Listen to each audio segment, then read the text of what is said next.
کے پاس کوئی ذمہ داری ہے، کوئی خیر کا کام ہے، آپ محبت کرتے ہیں، اچھی بات ہے، لیکن یہ ساری محبتیں دل میں موجود ہے، ٹٹولو تو صحیح، کیا حضور کی اولاد کی محبت بھی موجود ہے؟ اس پر غور کریں۔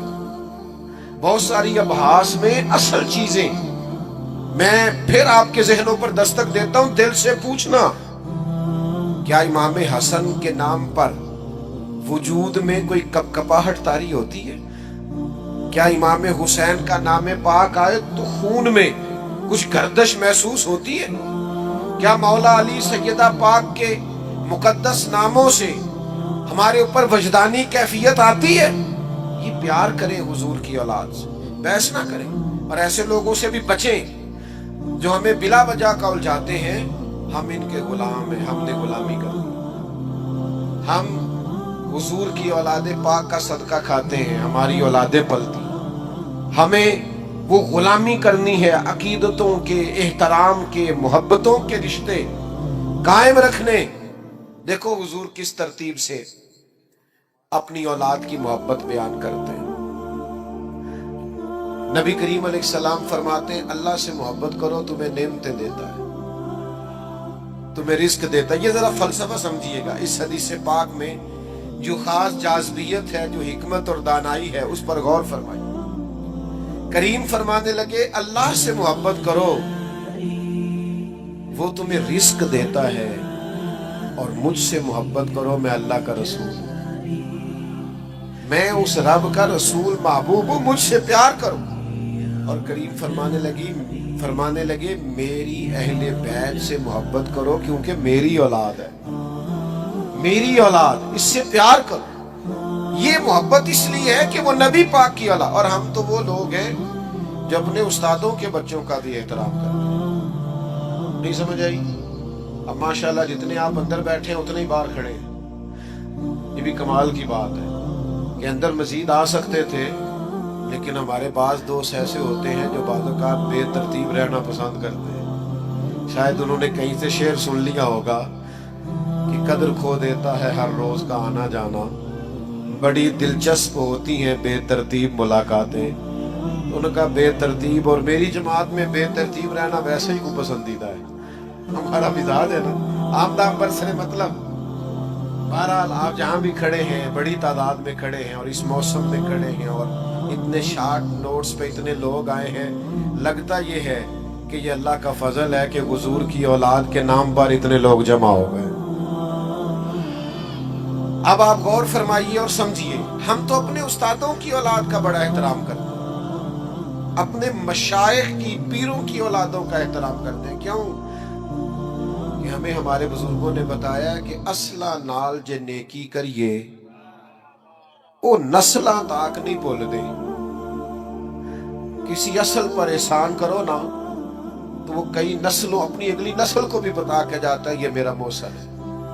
اصلہ نال جے نیکی کریے تے نسلاں تاک نہیں بھول دے، ہاں بے اصلاں نال نیکی کریے، بے اصلاں نال نیکی کریے تے بل کنڈیاں نال تول دے، پھر حالات خراب ہو جاتے۔ بلکہ کسی نے یوں بھی کہا کہ بے اصلاں نال نیکی کریے تے پٹھیاں چالاں چل دے، وہ الٹ کام کرتے ہیں۔ تو دوست، ہم تو اپنے بزرگوں کی اولادوں کا اور استادوں کی اولادوں کا احترام کرتے ہیں، تو جو نبی پاک کی اولاد ہے، جو حضور کا مقدس خاندان ہے، اس کے لیے کتنی کو عقیدت ہمارے دل میں ہونی چاہیے، کتنا کو احترام ہونا چاہیے، کس حد تک بڑھ کے ہمیں اپنی عقیدتوں، ارادتوں اور محبتوں کا اظہار کرنا چاہیے، اس کو ذرا سمجھیں۔ میں نے پہلے بھی کئی دفعہ دوستوں کو ایک بات سن، چھوڑ دے بھائی، چھوڑ دے، کوئی دوست کسی کو اشارہ نہ کرو، بھیا پیارے رہنے دو، آپ کی مہربانی۔ ہوتا پتہ کیا ہے، اسٹیج پہ اس بندے کو بیٹھنا چاہیے جس نے ہلنا جلنا کام کرنا، ورنہ جو کہ سب اسٹیج کی طرف دیکھ رہے ہوتے ہیں، تو جو اسٹیج والا کوئی تھوڑا بہت محبت کا اظہار کرے تو سارے اسے ہی دیکھنے لگ جاتے ہیں۔ ساڈا اس ویلے مسئلہ ہے کہ سانو دیکھو، تو یہ بھی عجیب لڑائی ہے محبت کی۔ تو اس لیے کوئی کسی کو اشارہ نہ کرے۔ باقی موبائل سے کچھ دوستوں کو بڑا عشق ہے، اب جتنا مرضی زور لگائے انہوں نے نہیں بند کرنا۔ وہ تو مینوں کئی جگہ تو پتہ لگا سوندے بھی سرانے تھلے رکھ کے وہ لے نہ جائے۔ اب اس عشق کا بھی کوئی علاج نہیں، انوکھا ہے، لہذا آپ نہ منع کرنے کا اشارہ کریں، بس ٹھیک ہے اب ایسے ہی چلتا ہے، زمانہ کچھ اس طرح کا ہو گیا ہے۔ بہرحال عام دام برسر مطلب تھوڑی توجہ کریں۔ میں نے پہلے بھی ایک دو دفعہ بات عرض کی ہے، ہمارے جو پرانے دیسی لوگ تھے نا، ان کی عقیدتیں بڑی ٹھیک تھیں۔ پڑھے لکھے زمانے میں ویسے ہی پرانے لوگوں کی نا، والد صاحب نا بڑی عید پہ چاول لائے، ابا جی چاول بڑے اچھے تھے، تو یہ پرانے لوگ جانتے ہیں کہ سیمپل کہتے تھے جو نیا چاول آتا، صاحب عزت ہی کسی کو عزت دیتا۔ عزیزو یہ تو ہمیں ان لوگوں نے سکھایا ہے، اس لیے تو بعض لوگ ایسے ہیں کہ ان پر اب غصہ نہیں آتا، اب تو ترس آتا ہے کہ یار تم کیا دھندا کر رہے ہو تقریر چمکانے کے لیے، ان لوگوں کے مابین تم اختلاف بیان کرتے ہو جن کے بارے میں قرآن نے کہہ دیا اشداء علی الکفار رحماء بینہم، یہ کافروں پہ سخت ہیں، آپس میں تو بڑے رحم دل ہیں۔ تو جن کو قرآن مجید کہہ رہے رحم دل ہیں، نس آ گئی، تم مزید کوئی نیا عنوان کیا بیان کرتے ہو؟ تو بھائیو، ایک تو یہ کہ ان سے احترام کریں، اور دوسرا یہ کہ سمجھیں ان کی محبت اور عقیدت ہمیں کس نے سکھائی۔ تیسری بات، بہت مشکل نہیں ہے فلسفہ کربلا سمجھنا، کیونکہ لوگ پیغام امام حسین پر عمل نہیں کرنا چاہتے، اس لیے کہتے ہیں بڑا مشکل ہے، بڑا مشکل ہے۔ وہ ہمارے پاس صوفی ایسے ہیں درویش، کہتے معرفت نو سمجھنا سارے دے بس دی گل نہیں، تاکہ کوئی بندہ اس پینڈے پوے ہی نہ ہو۔ وہ اللہ کے بندے، یہ معرفت کیا ہے؟ سادہ سا اخلاق ہنسنا ہے، باطن کو سنوارنا ہے، اخلاص پیدا کرنا ہے، عاجزی پیدا کرنا، یہی ہے سارا۔ آپ کیا سکھانا چاہتے ہیں؟ مثلا صرف آپ بھگا رہے ہیں لوگوں کو، اور انوکھے انوکھے لوگ، یعنی بعض اوقات نا ہنسی آتی ہے، بیچارہ ایک دن بھی کسی ادارے میں نہیں گیا، کسی استاد کے پاس نہیں بیٹھا، کچھ پتہ نہیں، اور وہ کیا کہہ رہا ہے، کہنا مولویوں نو کی پتا معرفت کی ہوتی۔ میں کہا جیڑی تیر کو لے دا واقعی کسی نہیں پتا، بانج علموں جو کرے فقیری او کافر مرے دیوانہ ہو، وہ جو تو کہہ رہا ہے نا واقعی دا نہیں پتا، تو سچ ہے۔ تو عجیب لوگ ہیں، اور جناب وہ لوگ بڑے حیران ہوتے ہیں کہ بڑی حیرت انگیز بات کر رہا ہے۔ تو سمجھ لینا ہے، آپ نے غور کرنا ہے کہ واقع کربلا واضح ہے امام حسین رضی اللہ تعالیٰ عنہ کا مقصد واضح۔ امام حسین نکلے تھے کہ ظلم نہیں کرنے دیں گے، جبر نہیں کرنے دیں گے، بربریت نہیں کرنے دیں گے، غیر اخلاقی انداز نہیں اختیار کرنے دیں گے، کوئی بادشاہ جبر کے زور پر اگر مسلط ہوگا تو مسلط نہیں ہونے دیں گے، ظلم و جبر و بربریت کے خلاف نکلے امام حسین۔ اور پھر جن رستوں پہ تھوڑی مشکل آئے نا، گاڑی چلانے والے کا پتہ بھی انہی رستوں پہ چلتا ہے، سیدھی سیدھی تو سارے چلا لیتے ہیں، یہ سپیڈ بریکر زیادہ ہو نا۔ وہ ایک دفعہ ہم سندھ گئے ہوئے تھے کچھ دنوں کے لیے، مختلف محافل میں 5-6 دن لگ گئے، تو واپسی پہ سخت پہ موٹر وے سے چڑھ گئے، تو میں نے اپنے گاڑی چلانے والے دوست سے کہا لو اب لاہور تک آسان ہے، تو کہنے لگا حضرت صاحب ہے مشکل جی۔ میں کہ کیوں؟ کہنے لگا تے نیند آن لگ پئی سیدھی سیدھی جو ہوئی، وہ جڑا اچانک چنگچی والا سامنے آتا ہے نا، بندہ ذرا جاگتا رہتا ہے، اچانک سپیڈ بریکر آتا ہے تو آنکھیں کھلی رہتی، جس میں شک ہوتا ہے نا کہ انہیں تو اشارہ بھی نہیں لانا، تو بندہ ذرا احتیاط سے چلاتا ہے، لیکن یہ بالکل ہی سیدھی سیدھی ہے، تو اس میں کیا ہوتا ہے، نیند آنے لگتی۔ لقد خلقنا الانسان فی کبد، اللہ کہتا ہے میں نے انسان کو مشقت میں پیدا کیا، تیری زندگی کا حسن ہی یہ ہے کہ تم مشقت کرے، تو کام کرے۔ میں نے پہلے بھی اسی مقام پہ کہا تھا، مجھے یاد ہے، پھر کہتا ہوں، جتنا بندہ بڑا ہوتا ہے اس کا دکھ بھی اتنا بڑا ہوتا ہے، اس کا زخم بھی اتنا گہرا ہوتا ہے۔ آپ کا خیال ہوتا ہے فلاں بڑا پاپولر ہے، بڑا مشہور ہے، بڑا آدمی ہے، کہ تو کبھی آپ اس سے ملیں، یہ اس کے پاس بیٹھیں، آپ کو پتہ چلے کہ جتنا انسان بڑا ہوتا ہے اس کی تکلیفیں بھی اتنی بڑی ہوتی ہیں، اس کے زخم بھی اتنے بڑے ہوتے ہیں، اور زخم پہ زخم کھا کے جی، خون جگر کے گھونٹ پی، آہ نہ کر لبوں کو سی، یہ عشق ہے کوئی دل لگی نہیں۔ یہ مشکل کام ہے، آپ کو اس سے گزرنا ہے، اور اس مشقت کو جھیلنا ہے، اور یہ جبر سہنا ہے۔ امام علی مقام نکلے ظلم کے خلاف، تو پھر وہ سارے کام انہوں نے سہے، پردیس بھی کاٹا، بچوں کی بھوک بھی دیکھی۔ 4 چیزیں امام حسین نے ہمیں سکھائی ہیں کربلا میں، ویسے تو بڑا کچھ سکھایا ہے آج کی بزم کے لیے۔ سب سے پہلے امام حسین نے ہمیں سکھایا ہے کہ جو چیز جیتا کرتی ہے وہ صبر ہے۔ جس چیز میں اللہ کی مدد شامل ہوتی ہے وہ صبر ہے۔ صبر ایک بہت بڑی تدبیر کا نام ہے، صبر بہت بڑی طاقت ہے۔ جو آپ کی ساری باتیں سن کے تلک چپ کر گیا ہے نا، اس کے صبر سے ڈرو۔ جو بہو پورے خاندان کا جبر سہ کے صبر کرتی ہے، اس کے صبر سے ڈرو۔ جس کا فیکٹری کا آنر اور مالک اپنے مزدوروں پر ظلم کرتا ہے، جبر کرتا ہے اور ان کی توہین معاذ اللہ کرتا ہے، وہ ان کے صبر سے ڈرے۔ کیوں؟ اس لیے کہ صبر والا بڑا طاقتور ہوتا ہے۔ کیوں؟ کہ ان اللہ مع الصابرین، صبر کرنے والوں کے ساتھ اللہ۔ میدان کربلا میں کیا جنگ تھی؟ ہزاروں کے لشکر سے 72 لوگوں نے لڑنا تھا۔ اس جنگ، وہ جنگ تلواروں کی تلواروں سے نہیں تھی، نیزوں کی نیزوں سے نہیں تھی۔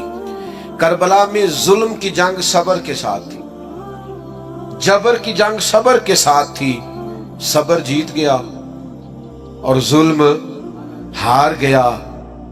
وہ جو جیت گئے وہ حسین ہے، اور جو 4 سال حکومت کر کے ہار گیا وہ یزید ہے۔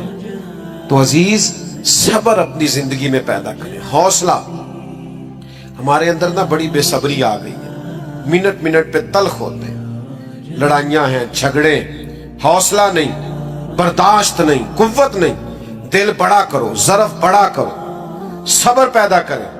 آپ کو محسوس ہوگا کہ آپ طاقتور ہوتے جا رہے ہیں۔ دوسری بات ہمیں امام حسین نے کربلا میں سکھائی ہے استقامت۔ مجھے ایک بچہ کہنے لگا کہ میں بڑے کام کرنا، کوئی بھی توڑ نہیں چڑھتا۔ میں کیا تو بڑے رہن دے، کوئی ایک ہی کام کر، لیکن استقامت سے کر۔ پتھر بھی کہیں پڑا رہ جائے نا مستقل، تو اس پہ مٹی چڑھتی رہتی ہے، وہ طاقتور ہو جاتا ہے، وزنی ہو جاتا ہے۔ ایک قطرہ بھی، ایک قطرہ ٹوٹی سے گرے نا، نل کبھی لیک ہو جائے، قطرہ گرے تو نیچے پتھر بھی ہو نا، گرے ذرا مستقل، اس میں بھی سوراخ کر دیتا۔ حالانکہ پانی سے پتھروں میں سوراخ، لیکن سوراخ کیوں ہو گیا؟ کہ وہ مستقل گرا۔ آپ کوئی کام مستقل کریں گے تو فتح یاب ہو جائیں گے، لیکن ہم کیا کرتے ہیں؟ صبح ارادہ اور ہے، اور دوپہر کو پروگرام اور ہے، اور شام کو بالکل ہی اور ہے۔